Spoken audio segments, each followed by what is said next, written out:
Hi, in the last video we saw an example of factorization by the method of common factor. Now let us take a different example with three terms and see how the method works here. Our example is 6xy square z minus 18x cube y z square plus 12xy cube z cube. We will carefully break each term into factors, find what is common in all of them, and write the factorized form. So for the first step, we need to break each term into factors. So I will write 6xy square z as, so 6 can be written as 2 multiplied by 3, right? X is already a factor. Y square means y multiplied by y, and z is already a factor, right? So 6x y square z is 2 multiplied by 3 for 6 multiplied by x multiplied by y into y, then multiply by z, right? Let us break second term into factors. For the second term we have minus 18 x cube y z square, right? 18 can be written as 2 multiplied by 3 multiplied by 3, right? X cube is x multiplied 3 times, x multiplied by x multiplied by x. Y is already a factor, and z square is z multiplied 2 times, z multiplied by z, right?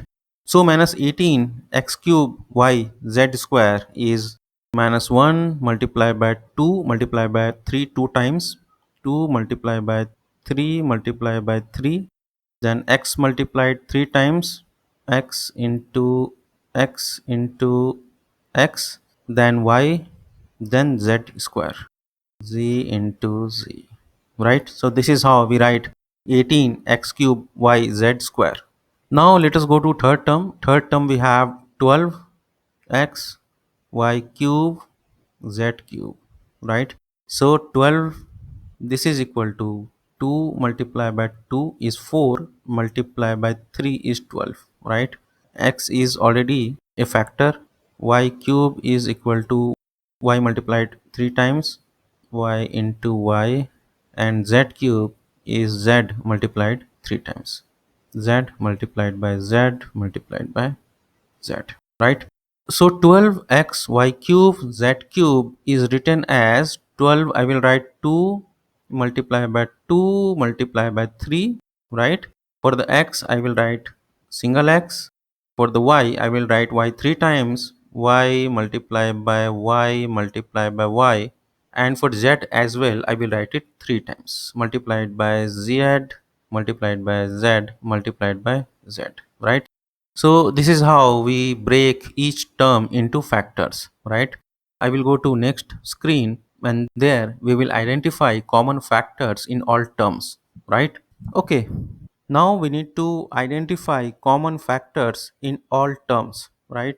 Let us focus on numbers first. In 6xy square z, I see 2 here. In next term also there is 2, and in the third term also there is 2. So 2 is common in all three terms. Then we have 3 in first term, 3 here, and we have 3 here, right? And after that, from the first term, we do not have any number. We can say that all three terms have at least 2 multiplied by 3, that is 6 in common, right? Now let us focus only on x. Let us find out the smallest power of x in all three terms, right? Like in the first term, power of x is 1, in the second term power of x is 3, and in the third term power of x is 1. So lowest power of x is 1 in first term and third term. So we can say that at least one x is common in all three terms, right?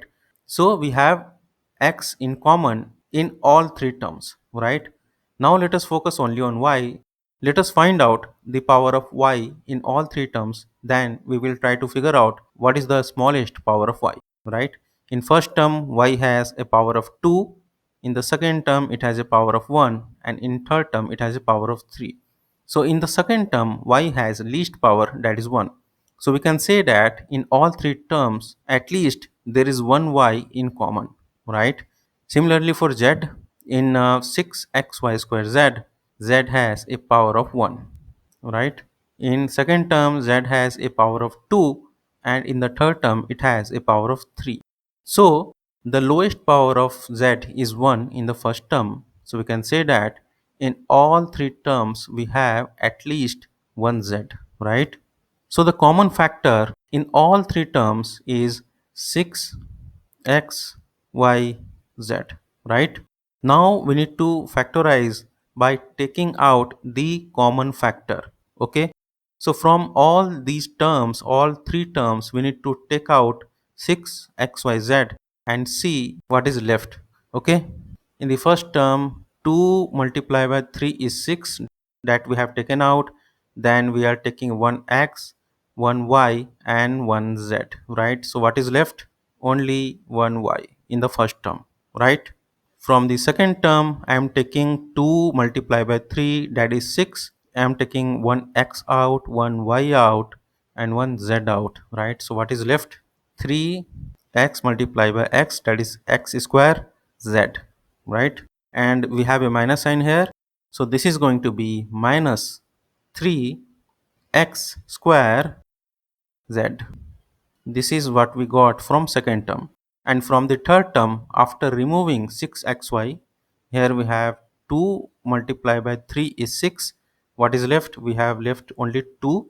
We are taking out one x, so there is nothing left in x. We are taking out one y, so what we have left is y square, and we are taking one z. What we have remaining is z square, right? From third term, we have 2 y square z square left.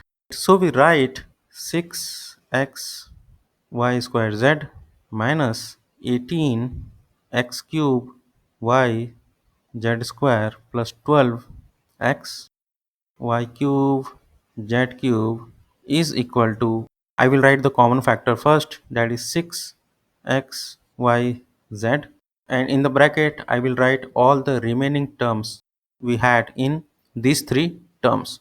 In the second term there was 3x square z, and in the third term 2y square z square, right? I'll close the bracket. So this is the answer. We can say that this particular expression is a product of 6xyz and y minus 3x square z plus 2y square z square in a bracket, right? Okay, let us summarize what we have learned. So first we need to break each term into its prime number factors and variables, right? For the second step, we have to identify the common factors from all the terms. Then we need to factor them out using the distributive property. And finally, we have to write the expression as a product of the common factor and the remaining terms, right? So hope you understood this concept. In my next video, I will bring more examples. Thank you for watching.